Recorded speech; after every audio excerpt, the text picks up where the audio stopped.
A human engineer named Rylan Ward stands in the Grand Hall of the Galactic Union, surrounded by hundreds of alien delegates. A strange silence fills the air as an announcement echoes. Everyone turns to look at her, Commander Varka, a towering reptilian-looking female alien with sharp scales, intimidating fangs, and glowing yellow eyes. Most beings step back in fear. But Rylan doesn't flinch. He smiles. The hall erupts with whispers. Why would a human accept such a terrifying partner? Before anyone can stop him, Rylan says, "I accept." Other humans accuse Rylan of ruining diplomacy. Aliens laugh. Some think he's lost his mind. Varka watches him coldly, believing it's a joke. 5 years earlier, during a mining accident on a remote moon, Rylan was trapped underground. A monstrous alien silhouette appeared in the darkness. It was Varka, badly injured, exiled, and alone. She saved his life. He saved hers. Both kept it secret. They became unlikely friends. And then she vanished. Welcome to my channel Starlight Sci-Fi Stories. Thanks for watching. Please like and subscribe. The Grand Hall of the Galactic Union was filled with thousands of eyes, human, alien, robotic, and some that could barely be called alive. Bright lights shined down from massive crystal panels above, and banners from hundreds of worlds hung like frozen waves of color. But at that moment, nobody cared about the lights or the banners. All eyes were locked on a single human man standing at the center of the hall. Rylan Ward, a 28-year-old human engineer, stood straight with his hands behind his back. His black hair was messy, and his uniform looked like he had slept in it. But his calm face made him look like the only stable thing in the whole building. Floating above him, the Union speaker announced in a booming voice, "Human Rylan Ward, your diplomatic partner has been chosen. We offer you, the ugliest alien woman of the Graftor Empire." Gasps echoed around the hall. Some aliens laughed. Some humans groaned. Even a few robots shook their heads, somehow. Then the large metal doors at the end of the hall opened. Heavy footsteps approached, and she entered. A massive reptilian alien woman, one of the feared Graftor warriors, walked forward. Her green-black scales glistened like wet stone. Her shoulders were broad, her claws sharp, her tail thick and armored. Her fangs looked like she could bite through steel. Her name was Commander Varka. Everyone called her the ugliest alien woman, because her species was known for their terrifying appearance. Even other aliens stepped back from her. Some humans whispered, "Is that even a woman? She looks like a monster. Poor human guy. He's done for." Varka ignored all of them. She walked with pride, her golden eyes focused only on Rylan. But there was something strange in her gaze, something cold, something unreadable. The Union speaker lowered his voice. "Human Rylan Ward, do you accept this alien woman as your diplomatic partner?" Everyone waited. Everyone expected him to refuse. Everyone expected him to panic. But Rylan Ward did something nobody saw coming. He smiled, and he said, "I accept."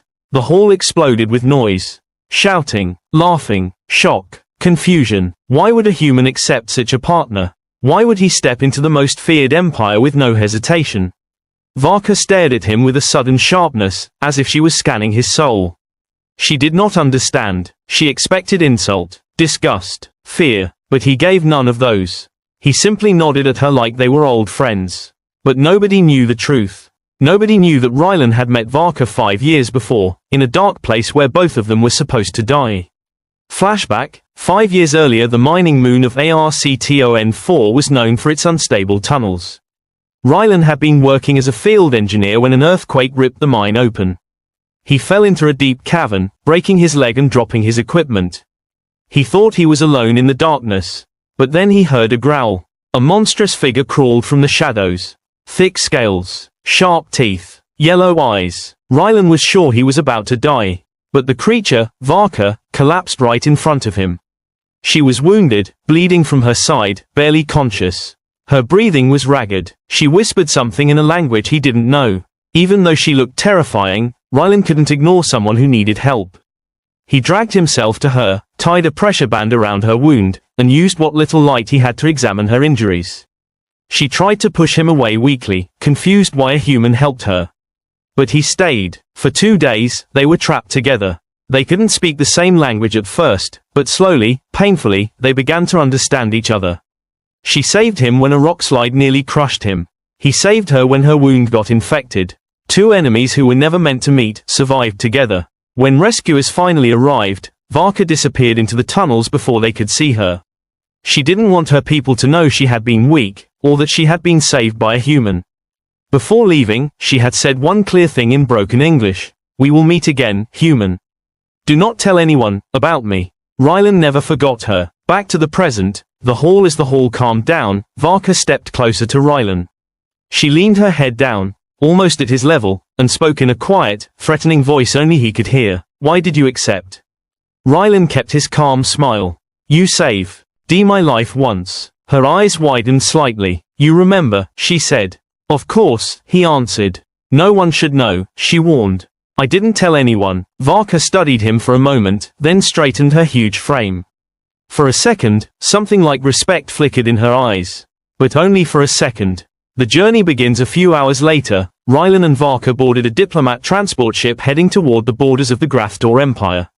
Inside the ship, tension filled the air like smoke. The crew was afraid of Varka. Some wouldn't walk near her. Others kept a hand on their weapons. Varka sat alone in the back, arms crossed, tail curled around her feet. She looked like a statue carved from fear itself. Rylan walked over and sat beside her. The crew stared in shock. She glanced at him. "You should sit far away from me, human." "No, you were brave," she said, "or stupid." "Probably both," Rylan replied. For the first time, Varka made a low, rumbling sound that almost resembled a laugh. But the moment didn't last long. The ship suddenly shook. Alarms blared. The captain shouted over the intercom, "Unknown ships approaching. We are under attack." Rylan jumped to his feet. Varka's eyes burned like fire. She rose from her seat, towering over the panicking crew. "They found us," she growled. "Who?" Rylan asked, but she didn't answer. The ship shook again as laser fire hammered the hull. The lights flickered. Panels exploded. Smoke filled the corridor. The attackers weren't pirates. They weren't rebels. They were professionals. They were coming for Varka. The ship was forced into a spiraling dive toward a nearby moon. The pilot yelled that they had lost control.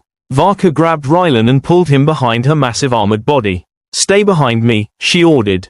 They ran through the corridor, dodging sparks and falling metal beams.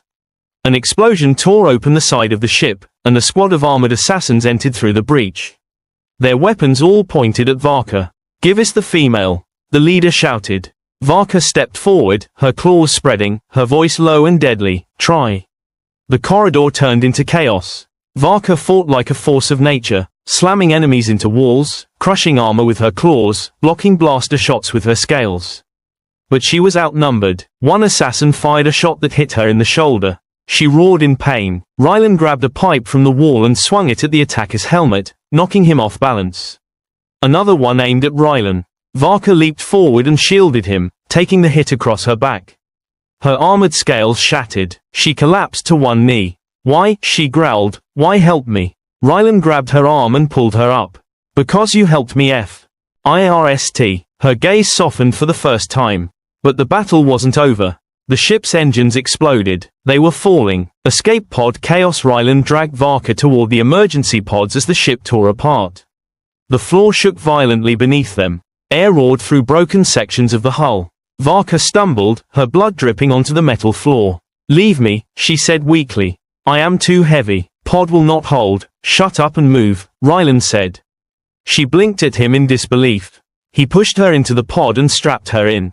The alarm screamed as the pod timed down for launch. The ship was seconds from crashing. Varka grabbed Rylan's wrist. Her claws trembled. "Rylan, they know about us. They know our past. Run." Then she passed out. The escape pod fired into space. The ship exploded behind them in a massive ball of fire. Rylan stared at the burning wreckage through the small window, breathing hard, sweat on his forehead, Varka unconscious beside him. He whispered, "I'm not losing her again." And the pod fell toward the lonely moon below. The escape pod crashed hard on the rocky moon, bouncing across the gray surface before sliding to a stop. Dust rose into the air like fog. Inside the pod, Rylan pushed himself up, coughing, his head spinning. The first thing he checked was Varka. She was still unconscious, her breathing heavy but stable. Her scales were cracked, and glowing green blood seeped from her wounds. "Hang on, Varka," Rylan whispered. He opened the emergency kit. Just a few basic supplies. Not enough for alien injuries, but better than nothing. He cleaned her wounds, wrapped them, and injected a universal stabilizer into her arm. It might help, or might do nothing. Nobody had tested it on her species. Outside the pod, the moon was silent. No cities, no signals, no atmosphere that humans could breathe. Just cold rock under a black sky. Rylan pulled up the pod systems. The communication antenna was broken. The navigation was dead, and the life support would last only a few hours.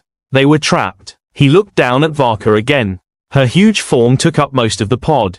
She looked dangerous, and somehow fragile at the same time. "Why are they hunting you?" he whispered. He didn't expect an answer. But suddenly, her eyes opened, glowing yellow, sharp as knives. "You should not be here," she said weakly. "Well, I am," Rylan replied. "You are foolish. And you're alive," he said. "So maybe I'm not that foolish." Her eyes softened, just a little. The transmission before Rylan could say more, an alarm beeped. A faint signal crackled through the pod's broken speakers. Someone was broadcasting a message directly to this moon. A cold metallic voice spoke. "If you have the female, surrender her. Shikar, i.e. the last genetic key. She must not reach the Empire." Rylan froze. He looked at Varka. "What key?" Varka closed her eyes like the question hurt her. "It is the reason I am hunted," she said. "And the reason I cannot die." She tried to stand, but pain shot through her body, and she collapsed again. "We need to move," she growled. "More assassins will come. They already know our pod landed," Rylan said. "We need shelter." He helped Varka out of the pod. She leaned on him, massive, heavy, but trying not to show weakness. They walked across the barren moon, searching for high ground or cover. After a few minutes, Varka pointed at a ridge. "There," she said. "Old structures. Ancient. Abandoned. From your people?" Rylan asked. "No, much older than my empire." The ruins were huge stone blocks carved with symbols neither of them recognized. Sharp towers reached into the sky like broken teeth. The air was thin and cold. The shadows long and eerie. They entered the largest structure, a massive hall with pillars cracked by time. Rylan set Varka down gently. "You rest," he said. "I'll scan for anything useful." Varka watched him with tired eyes. "You are not afraid," she said. "No, you should be." Rylan smiled faintly. "I've seen you eat metal scraps. Hard to be scared after that." She snorted, a sound between a laugh and a growl. "Rylan, why did you accept the Union's offer?" she asked. He stopped scanning and looked at her. "I told you before," he said. "Because you saved me once." "That is not enough," she replied. "Many beings save others. They do not follow them across the galaxy." Rylan hesitated, then he sat beside her. "5 years ago," he said softly, "when we were trapped in that mining cave. I thought I was going to die. But you didn't leave me. You could have." "You didn't." Varka looked away. "Your people hate mine," she whispered. "And my people hate yours. And we didn't care," Rylan said. "We were just two survivors. That meant something to me." Her expression softened again, something almost human appearing in her gaze. But before she could speak, a new noise echoed through the ruins. A hum, a deep vibration, something awakening. The ancient machine light spread across the stone floor. Lines of glowing symbols lit up, pulsing like veins. Rylan and Varka stepped back as a massive circular platform rose from the ground. A console activated in front of them with alien energy. Rylan stared in disbelief. "What is this place?" Varka's eyes widened. This is a beacon," she whispered. "Older than any empire. It sends signals across stars. Can it call for help?" "If it still works," Varka said. "But only one with the key can activate it." "The key you're carrying," she nodded slowly. "It is not an object," she said. "It is my bloodline. I am the last carrier. They want the key erased." Rylan finally understood. "You're the heir," he said. "A royal." Varka flinched, like she hated hearing it. "My mother hid me," she said, "to keep the Empire safe from traitors. If I return, everything changes. And the assassins want to stop it. Before history changes," she finished. Enemies arrived. The ground shook. Explosions echoed outside the ruins. Rylan looked through a crack in the wall and saw dark armored figures approaching, dozens of assassins, weapons glowing with energy. "They found us," Rylan said. Varka tried to stand, but she stumbled. "You cannot fight like this," Rylan said. "I must," she growled. "If they reach the beacon, they destroy the last hope for my people." Rylan grabbed her shoulders. "Then I'll fight too." "You are human," she said. They will kill you. Rylan smiled. Not if you cover me this time. Her eyes widened again, surprise, respect, something deeper. Then she nodded. We stand together, then. Side by side, like in the mining cave, years ago. The battle in the ruins. The assassins stormed into the hall, firing energy shots. Varka roared and leaped forward, using the broken pillars as cover. Despite her injuries, she moved with deadly speed, slamming enemies into walls, breaking their weapons, knocking them down with her tail. Rylan grabbed wires, broken machinery, and old metal pieces. His engineering mind raced. He created electric traps, launched sparks into enemies' faces, and activated old power coils to stun attackers. One assassin aimed a plasma rifle at Varka's back. Rylan tackled him from behind, grabbing the rifle and smashing it against the stone. Stay away from her, he yelled. Another assassin lunged at him, but Varka intercepted, throwing the attacker across the hall. You are small, she growled to Rylan, but you fight big. You're welcome, Rylan said, panting. More enemies poured in. Varka's strength was fading. Rylan's traps were running out. They were being pushed back toward the beacon. Then Varka looked at him. Get the console ready, she said. I will activate it, but you'll be exposed, Rylan argued. I am already dying, she said. But if the beacon sends the signal, my people will come. No, Rylan said firmly. She froze. You're not dying, he said. Not today. Something changed in her eyes. A deep warmth. A memory of the human boy who shared water with her in the dark cave. Rylan, she whispered. Then she stepped onto the platform. Her scales glowed. The ancient symbols lit up. Energy surged through the hall. The assassins panicked. Stop her, their leader shouted. But Rylan blocked their path, fighting with everything he had. Even when he was knocked down, even when his arms burned with pain. And then, a blast of golden light shot into the sky. The beacon activated. A signal raced across the stars. The final stand. The assassins screamed in anger and rushed toward Varka. She tried to defend herself, but she was too weak. One attacker raised a blade over her head. Rylan threw himself between them. The blade came down, but before it could strike, a deafening roar filled the ruins.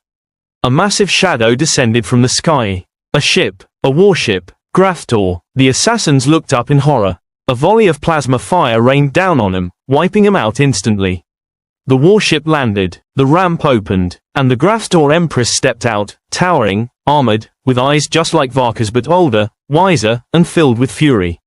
She rushed to Varka, lifting her gently. My daughter, she whispered, voice trembling. Varka breathed weakly. Mother, I returned. The Empress looked at the broken beacon, the dead assassins, and finally at Rylan, bruised, bleeding, standing alone among the ruins. You protected her, the Empress said softly. Rylan nodded. I owed her my life. No, the Empress replied. She owes you hers. Ending on the warship. Varka was placed on a medical platform. Rylan stayed beside her as the ship ascended into space. Her eyes opened slowly. You kept your promise, she whispered. I said I wouldn't leave you, Rylan replied. You accepted me, when no one else would. To me, Rylan said quietly, you were never ugly.